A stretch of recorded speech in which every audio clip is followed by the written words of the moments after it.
ಎಲ್ಲ ರೈತ ಬಾಂಧವರಿಗೆ ನಮಸ್ಕಾರ. ನಾವು ಇವತ್ತೇ ಕುಮಟೆ ಗ್ರಾಮದಲ್ಲಿ ಬಂದಿದ್ದೀವಿ. ವಿಜಯಪುರ ಜಿಲ್ಲೆ ಬಬಲೇಶ್ವರ ತಾಲೂಕು ಕುಮಟೆ ಗ್ರಾಮಕ್ಕೆ ಬಂದಿದ್ದೀವಿ. ಶ್ರೀ ರಮೇಶ್ ಶ್ರೀ ರಮೇಶ್ ಮಾಳಿ ಅವರ ಒಂದು ತೋಟಕ್ಕೆ ಬಂದಿದ್ದೀವಿ. ಇಲ್ಲಿ ಬಂದಂಥ ಕಾರಣ ಏನಪ್ಪಾ ಅಂದರೆ, ಇವರು ಫ್ರೆಂಡ್ ಆಗ್ಬೇಕು. ಇವರು ನಮಗೂ ಕೂಡ ಸ್ನೇಹಿತರು. ಶ್ರೀ ರವಿ ನಾಟಿಕರ್ ಸರ್ ಅಂತ ಹೇಳಿ ಇವರು ದ್ರಾಕ್ಷಿ ಮಿಸ್ತ್ರಿಯಾಗಿ ಕೆಲಸ ಮಾಡ್ತಾರೆ, ಅಂದರೆ ಗ್ರೇಪ್ಸ್ ಕನ್ಸಲ್ಟೆಂಟಾಗಿ ಕೆಲಸ ಮಾಡ್ತಾರೆ. ಸಾವಳಗಿ ಊರ್ದವರು. ಸರ್ ಕರೆದಾಗ ಇವ್ರದ್ದು ದ್ರಾಕ್ಷಿ ಪಡೆದಾಗ ಒಂದು ಸಮಸ್ಯೆ ಇತ್ತು. ಏನಂದ್ರೆ ಮಮ್ಮಿ ಆಗ್ಲಿಕ್ಕತ್ತಿತ್ತು, ಅಂದ್ರೆ ಕನ್ನಡ ಒಳಗೆ ಹೇಳ್ಬೇಕಂದ್ರೆ ನೀರ್ಗಾಳ ಆಗ್ಲಿಕ್ಕತ್ತಿತ್ತು. ಇಲ್ಲಿ ನೋಡ್ರಿ ಸರ್, ಒಂದು ಸ್ವಲ್ಪ ಜೂಮ್ ತೊಗೊಂಬರ್ರಿ. ಇಲ್ಲೆಲ್ಲ ನೀರ್ಗಾಳ ಆಗ್ಲಿಕ್ಕತ್ತಿತ್ತು, ಮಮ್ಮಿ ಆವರ್ಸ್ಕೊಳಕತ್ತಿತ್ತು. ಹಿಂಗೆ ಪ್ರತಿಯೊಂದು ಗಿಡದಾಗ ಒಂದೊಂದು ಎರಡು ಗೊನಿ ಆಗ್ಲಿಕ್ಕತ್ತಿತ್ತು. ಅವಾಗ ರವಿ ಸರ್ ಕಾಂಟ್ಯಾಕ್ಟ್ ಮಾಡಿದ್ರು, ಸರ್ ಹಿಂಗೆ ಆಗ್ಲಿಕ್ಕತ್ತಾರ ಬರ್ರಿ ಅಂತ ಹೇಳಿ. ಈಗ ನಾವು ಬಂದು ನೋಡ್ಲಿಕ್ಕತ್ತೀವಿ, ನೀರ್ಗಾಳು ನಿಂತದ ಮತ್ತು ಗೊನಿ ಕೂಡ ಭಾಳಷ್ಟು ಚಲೋ ತಂಗ ಸೆಟಪ್ ಆಗ್ಯದ. ಕಾಳು ಸೋದಾಗ ಚಲೋ ತಂಗ ಉಬ್ಬ್ಯದ, ಒಳಗೆ ಖಂಡು ಕೂಡ ತುಂಬಿಕೊಂಡ, ಪಲ್ಪ್ ಕೂಡ ತುಂಬಿಕೊಂಡದ. ಇದಕ್ಕೆ ಏನು ಕಾರಣ ಅಂತ ಹೇಳಿ ರೈತರು ಕೇಳೋನು, ಸರ್ ಕೇಳೋನು. ಸರ್ ನಮಸ್ಕಾರ. ನಮಸ್ಕಾರ ಸರ್. ಈಗ ರವಿ ಸರ್ ಬಂದಾಗ ಈ ನಿಮ್ಮ ಕಡೆ ಎಲ್ಲ ಹಿಂಗೆ ನೀರ್ಗಾಳ ಆಗ್ಲಿಕ್ಕತ್ತಿತ್ತು ಹಿಂಗೆ. ಹಾಂ ಸರ್, ಹೌದ್ರಿ? ನೀರ್ಗಾಳ ಆಲತ್ತಿತ್ತು ರೀ. ಹಾಂ, ಮತ್ತು ಕಾಳು ಸಣ್ಣ ಸೈಜ್ ಇತ್ತು ರೀ ಅದು. ಹೌದೇನ್ರಿ? ಹಾಂ ರೀ. ಅಂತ ಹಿಂಗೆ ನಮ್ಮ ದೋಸ್ತರು ಚಾನು ಅಂತೇಳಿ ಅವ್ರಿಗೆ ಹೇಳಿದ್ರು ರೀ. ಹಿಂಗೆ ನಾನು ರವಿ ಸರ್ ಕರ್ಕೊಂಬಂದ್ರು. ಬರೋಣ ಸರ್, ಹಿಂಗೆ ಆಲತ್ತಿತ್ತ ಇದನ್ನ ಗೊಬ್ಬರ ಹೊಸದ ನಮ್ಗೆ ಬಿಡತ್ತೇಳಿ ಕೊಟ್ರಿ. ಹಾಂ ಅಂತ ಆ ಥರ ತಂದಿವಿ. ಬಿಟ್ರು ಪರಕ್ ಮಾತ್ರ ಆಗೈತ್ರಿ. ನೀರ್ಗಾಳು ಸ್ಟಾಪ್ ಆಗೈತ್ರಿ. ಮತ್ತು ಕಾಳು ಗಟ್ಟಿ ಆಗೈತ್ರಿ, ಕಾಳು ಸೈಜ್ ಆಗೈತ್ರಿ. ಹಾಂ.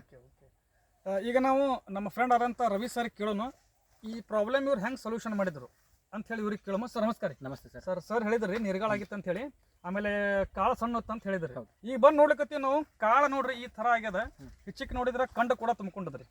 ಹಿಂಗೆ ನೀರ್ಗಾಳ ಇದ್ದಂತಹದ್ದು ಮತ್ತು ಸಣ್ಣ ಇದ್ದಂಥ ಕಾಳ ಈ ರೀತಿ ಬರ್ಬೇಕಾದ್ರೆ ನೀವು ಇದಕ್ಕೆ ಏನೇನು ಟ್ರೀಟ್ಮೆಂಟ್ ಕೊಟ್ರಿ ಎಂಬುದು ನಮ್ಮ ವೀಕ್ಷಕರಿಗೆ ಹೇಳ್ರಿ. ನಾನು ಸರ್ ಸ್ಟಾರ್ಟಿಂಗ್ ಬಂದಾಗ ಈಗ 60-20 SP ಅಗ್ರೋಟೆಕ್ ಬಡಿಸಿದಾರೆ. ನಾ ಬಂದಾಗ ಸೈಜ್ ಭಾಳ ಕಮ್ಮಿ ಐತ್ರಿ.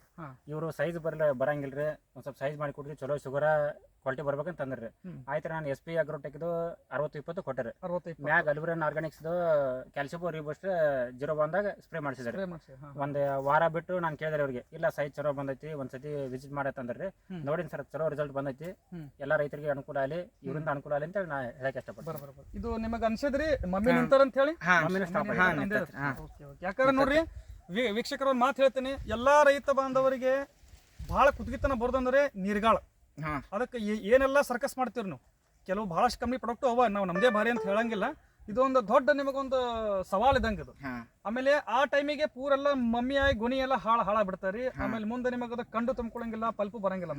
ಅದ್ರ ಸಂಬಂಧ ನಾವು SP ಅಗ್ರೋಟೆಕ್ ಕಂಪ್ನಿಯ ಜರ್ಮನ್ ಟೆಕ್ನಾಲಜಿ ಕೆಲವು ಪ್ರಾಡಕ್ಟ್ ಅವ ರೀ. ಅಲ್ವಿರಾನ್ ಆರ್ಗಾನಿಕ್ಸ್ ಕಂಪ್ನಿ ಜರ್ಮನ್ ಟೆಕ್ನಾಲಜಿ ಕೆಲವು ಪ್ರಾಡಕ್ಟ್ ಅವ. ರೀಬೂಸ್ಟರ್ ಕೆಲಸ ಅದನ್ನ ಮ್ಯಾಲ್ ಸ್ಪ್ರೇ ಕೊಡ್ತೀವಿ.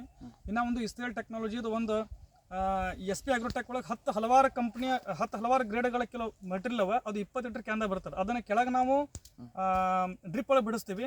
ಕೆಲವು ಮ್ಯಾಲ್ ಸ್ಪ್ರೇ ಮಾಡ್ಲಿಕ್ಕೆ ಕೆಲವೊಂದು ಇವು ಕೊಟ್ಟಿರ್ತೀವಿ. ಇವು ಎರಡೂ ಈ ಪ್ರಾಡಕ್ಟ್ ಸಹಯೋಗದೊಂದಿಗೆ ಬಹಳಷ್ಟು ರೈತರ ಒಂದು ಹೊಲದ ಒಳಗೆ ಏನೇನು ಗೊನೆಗಳು ಸಂಬಂಧಪಟ್ಟಂಥ ಸಮಸ್ಯೆ ಅವೆಲ್ಲ ಪರಿಹಾರ ಆಗ್ಲಿಕ್ಕತ್ತವ.